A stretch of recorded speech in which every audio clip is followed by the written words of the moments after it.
Vamos a leer en esta tarde la palabra del Señor en la primera epístola universal del apóstol San Juan, en el capítulo 2, versículo 15. Y leemos en el nombre del Padre, del Hijo y del Espíritu Santo.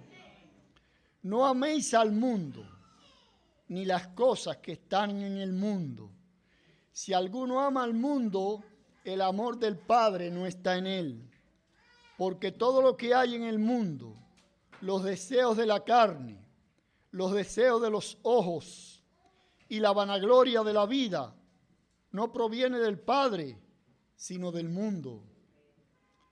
Y el mundo pasa y sus deseos, pero el que hace la voluntad de Dios permanece para siempre. Gracias, Padre, por tu santa palabra leída. Hemos hecho muchas cosas hermosas en esta tarde aquí en el templo y ahora ha llegado el momento de la exposición de tu palabra, Señor. Una vez tú dijiste que el cielo y la tierra pasarán, pero mi palabra no pasará. Esta palabra es inmortal y nos vamos a encontrar con ella en la eternidad. Por eso tenemos que empezar desde ya a obedecerla, a cumplir los preceptos que ella dicta, a entenderla, a vivirla y a predicarla.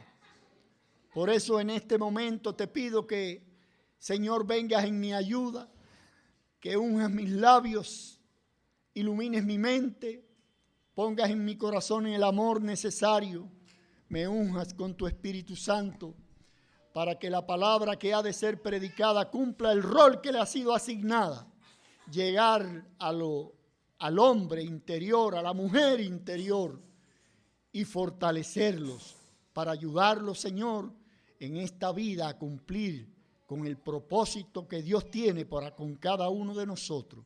Ayúdanos en tal empresa, Dios mío. En el nombre de Jesús, amén y amén.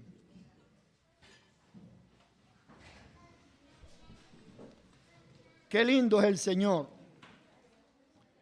Me gusta siempre, y lo voy a hacer hoy, hablar un poquito del autor y de la porción leída, que es parte de la carta, de un anciano que posiblemente tenía alrededor de 90 años. Se supone que fue el más joven de los discípulos del Señor y el único que dice la Biblia, el único en la tierra, que tuvo el privilegio de recostar su cabeza en el pecho del Señor la noche en que fue instituida la Santa Cena que nosotros celebramos. Juan había vivido una vida entregada totalmente al Señor.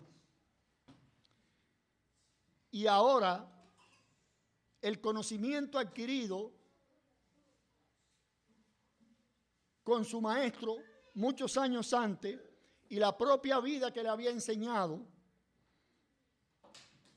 pone a disposición de los cristianos de entonces y de nosotros, porque la palabra de Dios tiene vigencia, la palabra de Dios tiene vigencia continua. No se escribió solamente para ayer, se escribió para ayer, para hoy, para todas las edades. El apóstol nos hace una advertencia tremenda, advertencia que ya había sido hecha 60 años más o menos antes por el propio Señor Jesucristo. Y se trata del mundo. Cuando la palabra dice que no améis al mundo ni las cosas que hay en el mundo, no se refiere al universo, al orbe creado por Dios, sino a lo que dentro de ese orbe, dentro de ese universo, ha sido creado por el hombre para el disfrute personal de sus propios deleites, satisfacciones, para alcanzar la felicidad de acuerdo a su criterio, sin tener en cuenta al autor de la misma, que es Jesucristo. Ese es el mundo que se refiere. Cuando oigan la palabra, en este caso mundo, no es el mundo creado por Dios, sino el mundo creado por el hombre, lo que hay dentro del mundo. Y ese mundo a que se refiere el apóstol Juan es un mundo de tinieblas. Recuerdan que la palabra dice que nosotros fuimos rescatados de las tinieblas a la luz admirable del Hijo de Dios. En el capítulo 6, versículo 12 de la epístola a los Efesios, dice la palabra que somos un mundo que engaña, que esclaviza. Un mundo, escuchen lo que Juan está advirtiendo, porque repetimos, la advertencia es para ellos y para nosotros. Porque tanto en ellos como en nosotros estamos todavía en carne y sangre, miren. Y mientras estemos en carne y sangre, tenemos que tener cuidado con nuestra salvación. Es un mundo de principados malvados, dice la palabra, potestades diabólicas, gobernadores de las tinieblas, huestes espirituales de maldad en las regiones celestes. Jesús le llamó, escuchen hermano, al jefe de toda esa tinieblas, de toda esa maldad, príncipe de este mundo. El apóstol Juan le llama en sus cartas el maligno. Y el apóstol Pablo le llama el príncipe de la potestad del aire. Y todos esos tres entes diabólicos se están refiriendo a Satanás, que es el que controla el mundo. Él, no lo digo yo, no lo decimos los pastores, lo dice la santa palabra. Él es el príncipe de este mundo, de ese mundo vanidoso y cruel. Y no, a mí no me cabe duda, escuchen, que el apóstol oyó de los propios labios de Jesús algo que aparece porque estaba allí presente en el capítulo 15 del propio Evangelio de San Juan, cuando el Señor les advirtió que el mundo los iba a aborrecer porque lo habían aborrecido a Él. Y es interesante que ahora corresponde a uno de los que oyó tal advertencia alertar a los seguidores de las iglesias de aquel tiempo y de las iglesias de ahora del peligro que entraña el dejarse atraer por ese mundo pecador y malvado a que él se está refiriendo. Fíjense algo interesantísimo. El propio Jesús en el capítulo 7, versículo 7 del Evangelio de San Juan, hablando con sus hermanos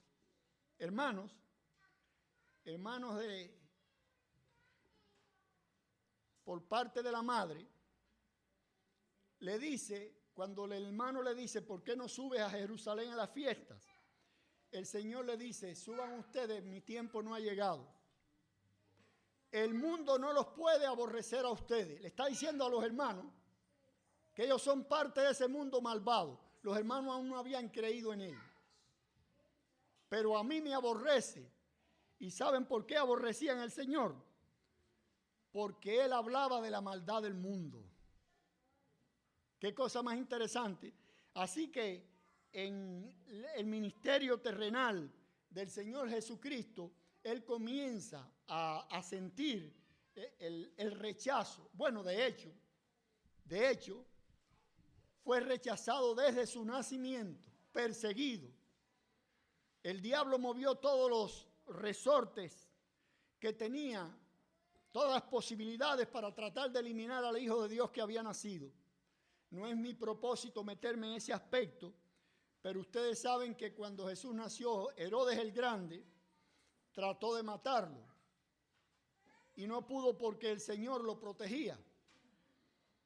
Y posteriormente, cuando él crece y comienza su ministerio que durara aproximadamente 3 años, dice la Biblia que los suyos, a los que él vino a salvar, no lo recibieron, lo rechazaron. Cosa de la cual a nosotros nos benefició enormemente. ¿Saben? Los judíos, él vino por su pueblo. A los suyos vino y los suyos no lo recibieron, lo rechazaron. Pero a los que le recibieron, que somos nosotros, a los que hemos creído en su nombre, a los que tratamos de cumplir con los preceptos establecidos por Él, nos ha dado un privilegio glorioso. ¿Cuál es? Él nos ha dado la potestad de ser llamados hijos de Dios, porque lo recibimos. Aleluya. Y es interesante, yo tomé algunas notas refiriéndose el apóstol a lo que hay en el mundo que pudiera confundir al cristiano. Lo sintetiza en 3 atracciones funestas, advirtiéndoles a ellos y a nosotros que el que amara al mundo en cualquiera de estas atracciones, el amor del Padre no está con él. Y quiero establecer ahora un paralelo entre esta porción leída y el por qué, escuchen, y el por qué tenemos que ir a los hospitales, y el por qué se abren las tumbas, y es por qué se abrieron las cárceles, y es por qué hay maldad en el corazón del hombre. Dice la palabra, antes y después del diluvio universal, que terminó con la raza humana menos con 8 personas, Dios juzgó porque dice que los pensamientos del corazón del hombre tienden de continuo al mal. Y eso pasó después que sucediera un hecho histórico narrado en el primer libro de la Biblia que se llama Génesis. Satanás usó a la serpiente, el animal dice que más astuto del campo, la serpiente, para que viniese a tentar. Y cuando se habla de tentar, se habla de seducir, se habla de arrastrar, se habla de hacer caer, se habla de apartar a la persona que se trata de tentar de los caminos del Señor. Y aprovechó precisamente estas 3 cosas de que nos habla el apóstol: los deseos de la carne, los deseos de los ojos y la vanagloria de la vida. Escuchen, Dios había sembrado muchos árboles en el lugar donde puso al hombre, en el huerto del Edén, pero le hizo una advertencia. Las advertencias de Dios hay que tenerlas muy en cuenta. No la podemos botar por la borda. Las advertencias de Dios son para nuestro bien. Dios no nos advierte para amenazarnos. Dios no es algunos piensan que cuando le pasa algo es porque Dios está enojado y lo está castigando. Ese no es el Dios que nosotros servimos. Claro que Dios castiga, claro que Dios disciplina, seguro que sí. Pero no está esperando que usted dé un mal paso y caiga para darle un latigazo. Porque hoy tenemos quien al caer nos levanta, y si 7 veces caemos, 7 veces nos levanta. Maravilloso el Dios que tenemos y que servimos. No hay otro como Él. Hay muchos dioses, muchos, pero hay un solo Dios verdadero. ¿En qué se diferencia de los demás dioses falsos? En que fue el creador del cielo, de la tierra, de los mares, de los abismos, de las montañas. Ningún ídolo, figura que muchos adoran y le piden esperando recibir lo que no tiene, y nadie puede dar lo que no tiene. Si usted todavía ha guardado algún ídolo por ahí, lo digo sin ánimo de ofensa, pregúntele que qué hizo él. Si tiene un santico bien vestido, eso por ahí, pregúntele: oye, ¿qué tú hiciste para yo tenerte aquí?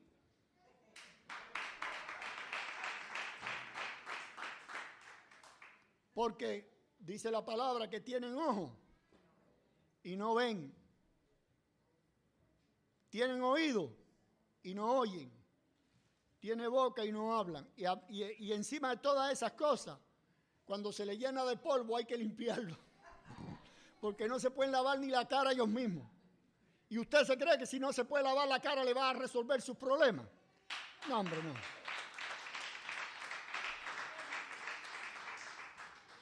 Tenemos que conocer estas cosas, porque nosotros, casi todos aquí, venimos de la religión tradicional que a través de los siglos y de los milenios ha ayudado a mandar a millones de seres humanos al infierno con su idolatría malvada. Pero a nosotros Dios le plació traernos precisamente de las tinieblas a la luz, y hoy dejamos esos falsos dioses y adoramos al Dios verdadero, que sí sabe quién soy, que sí se apiada de mí, que sí tiene de mí misericordia, que sí me sana cuando me enfermo, que me levanta cuando me caigo. Dios conoce todo lo que deja en mí. Pero sigamos adelante. Decíamos que íbamos a establecer una analogía, un paralelo entre la carta de Juan, la porción leída, y lo que pasó allá en el jardín o huerto del Edén. Esos tres elementos estuvieron presentes en el árbol de la ciencia del bien y del mal. Árbol que el Señor le dijo a la pareja original, Adán y Eva. Bueno, realmente se lo dijo a Adán, pero aceptamos que después Adán pues se lo dijo a Eva. Y le dijo de todo árbol, y dice la Biblia que habían árboles preciosos y con frutos muy buenos. De todo árbol del huerto podéis comer, pero de ese no lo toquen, no coman. Y viene la advertencia. Porque el día que lo toquen y coman, ese día morirán. Miren, esos elementos fueron lo que hicieron que la mujer se dejó seducir, cayendo ella, arrastrando a su marido y arrastrando con ello a toda la humanidad. 2 personas pecaron y todas nosotros se nos imputa el pecado que sucedió hace miles de años. ¿Qué les parece? Nosotros somos descendientes de Adán y Eva. Y así como recibimos la figura humana que Dios lo formó a él, ellos por ser cabeza federal de la raza humana, nosotros recibimos la maldición del pecado. Y hay una sola forma y manera de librarse de ese pecado. Pero vamos a seguir adelante, ahorita hablamos de eso. Dice, si me quieren acompañar de nuevo para que entiendan la analogía que voy a hacer en el 16 que leímos. Dice que lo que hay en el mundo, los deseos de la carne, dice Juan,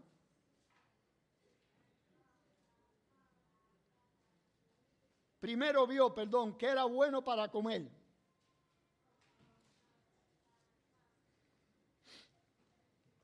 El árbol era bueno para comer. Juan dice que eran los deseos de la carne. El segundo ingrediente, dice Génesis, agradable a los ojos. Juan dice los deseos de los ojos. Génesis dice codiciable para alcanzar sabiduría. Y Juan dice que la vanagloria de la vida. ¿Entienden? Los deseos de la carne, los deseos de los ojos y la vanagloria de la vida de pronto surgieron en aquel árbol que siempre habían estado allí. Pero que el enemigo, utilizando como dijimos a la serpiente, se encargó de hacerlo resaltar para llamar la atención a una mujer incauta que se olvidó, que no tuvo en cuenta la advertencia divina y sencillamente, ¿saben lo que hizo? Bueno, la Biblia no dice esto, pero todos ustedes vamos a estar de acuerdo conmigo. Tuvo que estirar la mano para coger el fruto, ¿verdad? No importa el fruto que sea, no me le pongan nombre porque la Biblia no se lo da. En la religión tradicional dicen que es una manzana, pero la Biblia no dice qué fruto es. Pero imagínense ustedes esto, cuando esa mujer estiró la mano y agarró el fruto y arrancó el fruto y le dio una mordida, ¿nos podemos imaginar eso? En ese momento las tinieblas vinieron sobre ellos y empezaron ellos inmediatamente a pagar las consecuencias del acto realizado. Instantáneamente se dieron cuenta que necesitaban ropa porque no la tenían. Vino el temor, dice la palabra, sintieron miedo por primera vez. Adán andaba entre los animales, le puso nombre al elefante, al león, al tigre, al tiburón, y no le tenía miedo a nadie. Pero ahora, después del pecado, después de la caída, después de la desobediencia, tienen miedo y se esconden. ¿Verdad que muchas veces nosotros, en nuestra vida cristiana, le fallamos a Dios y nos da un pesar, una mezcla de tristeza y temor, porque hemos fallado habiendo sido advertidos? No hay un solo cristiano que no haya sido advertido que el pecado, la paga del pecado, es la muerte. Cuando usted trabaja, al fin de semana hay un cheque, la paga de su trabajo es un cheque. Si hace un favor es el agradecimiento. Pero cuando usted o yo cometemos un pecado y no nos arrepentimos inmediatamente, la paga de ese pecado es la muerte. Y lo que recibieron inmediatamente ellos, instantáneamente, como un rayo de luz que corre a 300,000 kilómetros por segundo, fue la conciencia de la inocencia que hasta ese momento habían vestido, se convirtió en conciencia pecadora. Habían pecado, habían caído, se escondían, tenían miedo, por la sencilla razón que habían sido desobedientes. ¿Y cuántas veces nosotros sopesamos y vamos a hacer algo que sabemos que a Dios no le agrada y tenemos duda, lo hacemos o no lo hacemos? Cuando hay una duda sobre algo, si se hace o no se hace, ¿sabe lo que dice esta palabra? No la haga. Punto. Cuando hay duda de si algo es bueno o malo y usted tiene duda, no lo haga. Eso es lo que dice la palabra. No podemos correr el riesgo porque hemos sido advertidos. ¿Y sabe lo que está en la balanza? Hay mucho.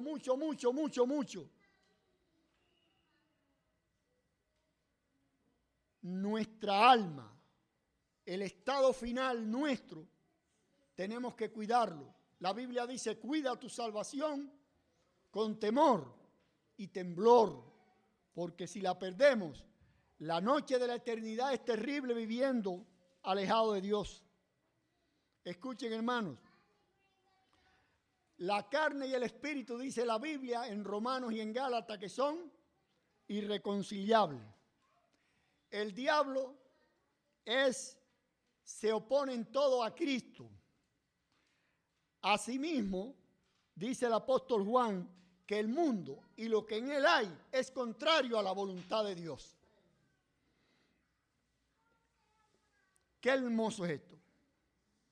Y la sentencia final que dice el escrito es que si alguno ama al mundo, escuchen, si alguno ama al mundo, si alguno participa, si alguno brinca la barrera de la santidad, del respeto, del temor y va a compartir con ese mundo.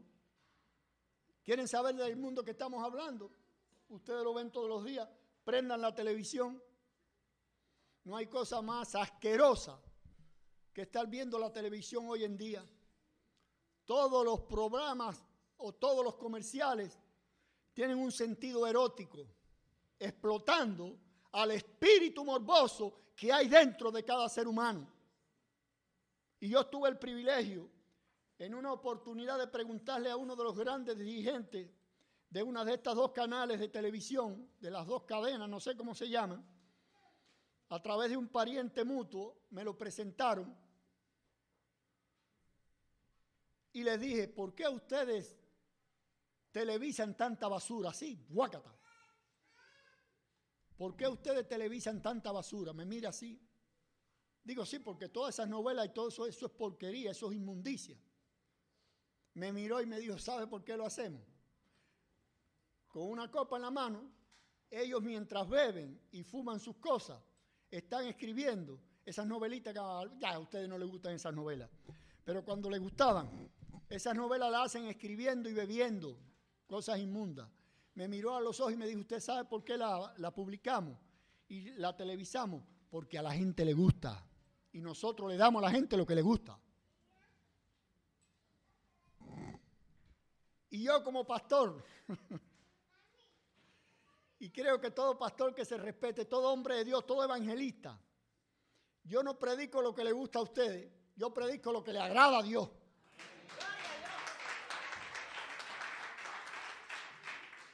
Pero ellos no tienen el coraje porque están en ese mundo explotador, miserable, ruin.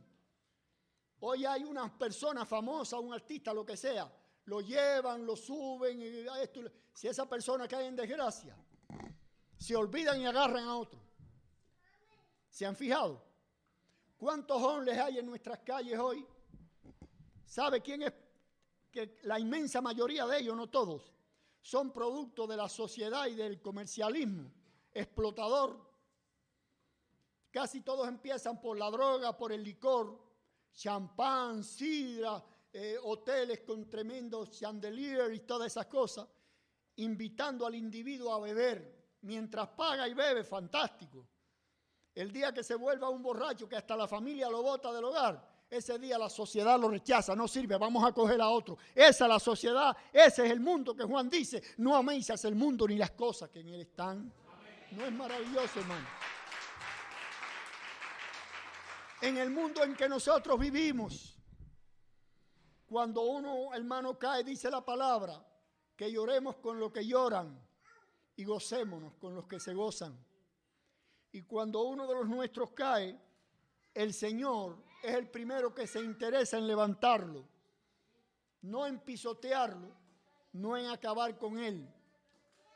Una de las cosas, las características más hermosas, humanamente hablando, que tuvo el Señor Jesucristo en la tierra, fue la inmensa misericordia que sintió por esa gente desvalida, sin defensa, sin tener quien les ayudara. Todos ustedes más o menos han oído alguna vez hablar de un individuo que, como esos hombres que nadie quiere. Le pregunté recientemente a uno, ¿tú tienes familia? Me dijo, sí, pero no me quieren. No puedo ni llegar a su casa ni tocar la puerta. Pues a uno de esos infelices, desahuciados, rechazados por la sociedad en que vivía porque estaba enfermo de la cabeza, el Señor en su inmenso amor y misericordia le dijo a los suyos, vamos muchachos, monten en la barca. Montaron en una barca, cruzaron el lago o mar de Galilea y desembarcaron en un lugar que a la sazón se llamaba la Decápolis. Y desde que se bajaron de la barca, vino aquel individuo desahuciado, loco, hacia ellos. ¿Qué corazón hay que tener para que una persona, como era el Señor Jesucristo, Hijo de Dios, Rey de reyes y Señor de señores, se ocupara de un pobre loco infeliz que estaba allá en los sepulcros, se daba con la cabeza en las piedras, lo amarraban, dice, con grillo y el demonio multiplica la fuerza de la gente, ¿sabían? Rompía los grillos, las cadenas que lo amarraban. Nadie se atrevía a pasar por allí, todo el mundo le tenía miedo. Pero llegó el Señor. Yo me imagino, la Biblia hay que vivirla así, gozarla, disfrutarla. Yo me imagino que se miraron a los ojos. En uno había desprecio, odio, aberración, y en los otros había un profundo mar de amor. Y me parece a mí que aquel hombre se mareó cuando miró los ojos de Jesús. ¿A qué has venido aquí? Y dice la Biblia que cayó de rodillas a sus pies clamando.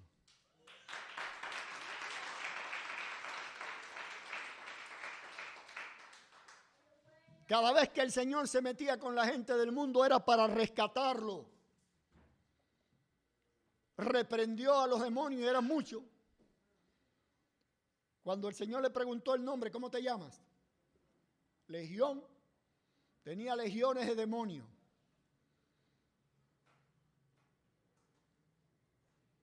Y misteriosamente no me pregunten cómo, porque la Biblia no lo explica. Los demonios pidieron permiso al Señor. Le pidieron permiso para salir de ese cuerpo e ir donde estaban los cerdos que habían por allí. El Señor le dio permiso, allá van los demonios, se posesionan de los cerdos, resultado, los cerdos endemoniados se caen por allá en un barranco, en un río y se mueren todos. Y ahora aquel hombre que la sociedad no quería, que todo el mundo rechazaba, estaba tan claro como usted y como yo. Y agradecido hasta el alma, que a veces los cristianos nos olvidamos, algunas veces de lo que Dios ha hecho por nosotros y otras de lo que alguien ha hecho a nombre del Señor, porque somos olvidadizos y es malo. Agradecido le dijo al Señor que él quería acompañarlo. Qué lindo. Ya está libertado, ya está claro. Ya la negrura, la noche oscura de su vida pasó. Ahora la luz del Espíritu lo ilumina y le dice, Señor, déjame ir contigo. Y otra cosa misteriosa que pasa, porque con lo que se le ocurre a Dios no se le ocurre a usted ni a mí. ¿Sabe lo que hizo con el ex endemoniado? Lo mandó a predicar. Le dijo, vuelve a los tuyos. Y habla de las maravillas, las misericordias que ha tenido Dios para contigo. Un loco ha sido sanado instantáneamente y usado inmediatamente para llevar la palabra.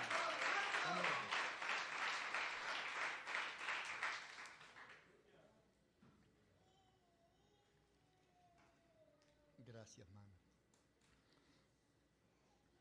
¿No es maravilloso el Dios que nosotros servimos?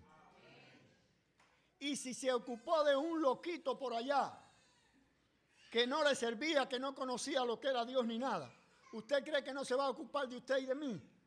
Que le damos mano santa, que doblamos rodillas, que buscamos su rostro, que oramos constantemente.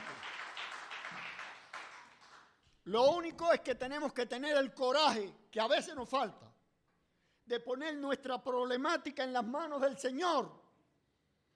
La ponemos por un tiempo, pero después nos parece que nosotros lo hacemos mejor que Él. Y eso le pasó a varios hombres grandes de aquí, ¿saben? A uno de ellos, a uno de los que le pasó que él podía hacer las cosas mejor que Dios fue Abraham. No venía el hijo que esperaba y él aceleró el proceso y se buscó otra mujer, no a la suya, para tener un hijo que Dios no le daba. ¿Qué les parece?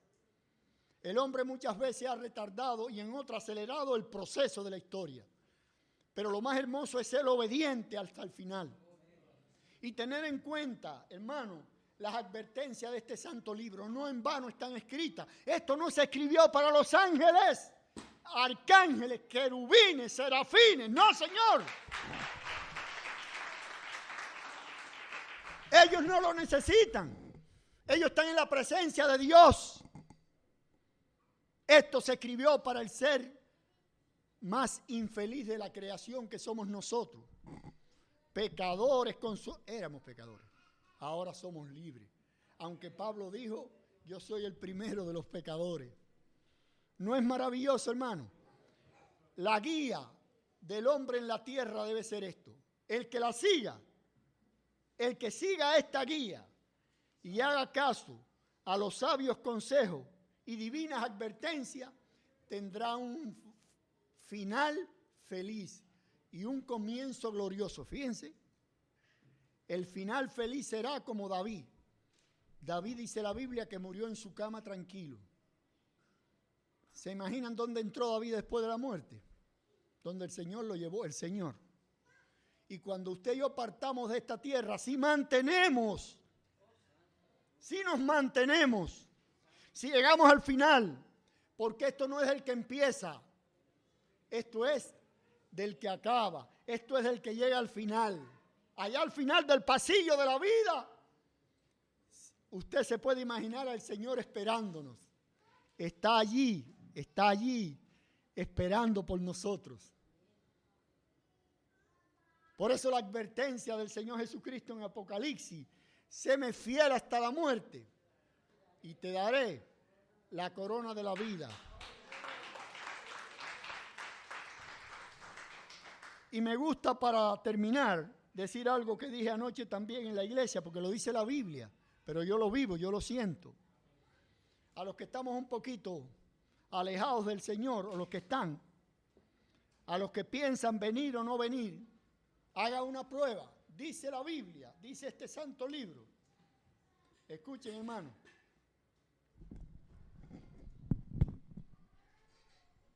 Dice este santo libro que cuando usted da un paso hacia Dios, acércate a Dios, Dios da 2 pasos hacia usted a buscarlo con los brazos abiertos.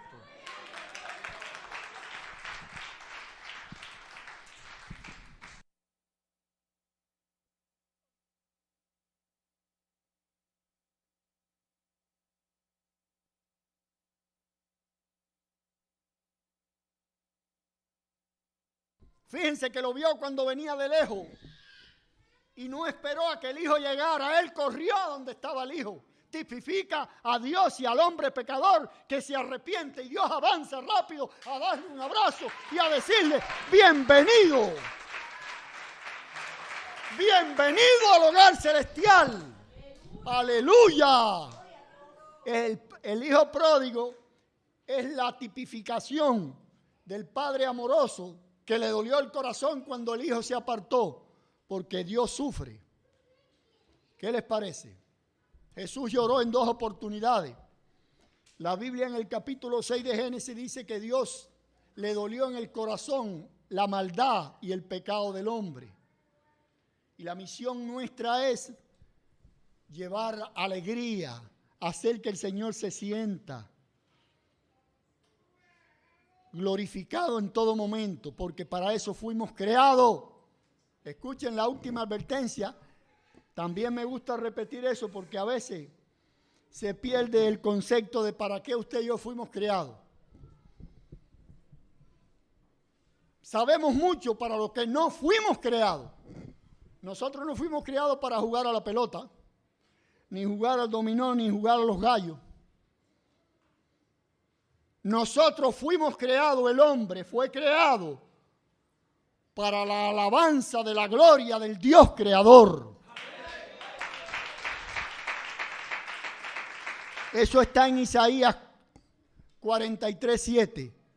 Entonces, el propósito de Dios con el hombre es que nosotros constantemente le alabemos. Y es bueno que lo hagamos, porque como dije que nos acercamos a Dios, no le quepa duda, cada día, aunque usted se vea jovencito o jovencita, cada día está más cerca de Dios que ayer. ¿Sabía eso? La vida no tiene retroceso. El tiempo es irreversible. Vamos hacia adelante. Un día se acabará todo aquí, pero empezará todo allá. ¿Estamos preparados para ese día? Esa es la función de la iglesia. Concientizar a la humanidad que el día viene, el gran día del encuentro con el gran rey. Y tenemos que vestir el traje de gala de la espiritualidad más pura para el día que llegamos frente a él. No agachemos la cabeza avergonzados, sino la levantemos y le decimos: Señor, mientras estuve en la tierra, en todo lo que me enviaste fui obediente, y hoy quiero seguir glorificando tu santo y divino nombre. ¿Y qué le dirá el Señor? ¿Saben lo que le va a decir? Ven, buen siervo y fiel, entra en el gozo de tu Señor. Yo espero oír esas palabras un día. Y no quisiera yo estar solo allá sin verlos a ustedes, porque me voy a aburrir un poco en el cielo. Yo quiero que ustedes todos me acompañen. Amén. Que tomemos la resolución de vivir una vida de acuerdo a la voluntad de Él y no de la nuestra. Basta ya el tiempo pasado para haber hecho pillerías y lo que hicimos de malo. Ahora el compromiso es seguir en una senda recta hacia adelante. A veces cuesta arriba, a veces con espina, a veces difícil, resbaladosa, pero al final nos espera la corona de gloria, y yo no me la voy a perder. Vamos a ponernos de pie.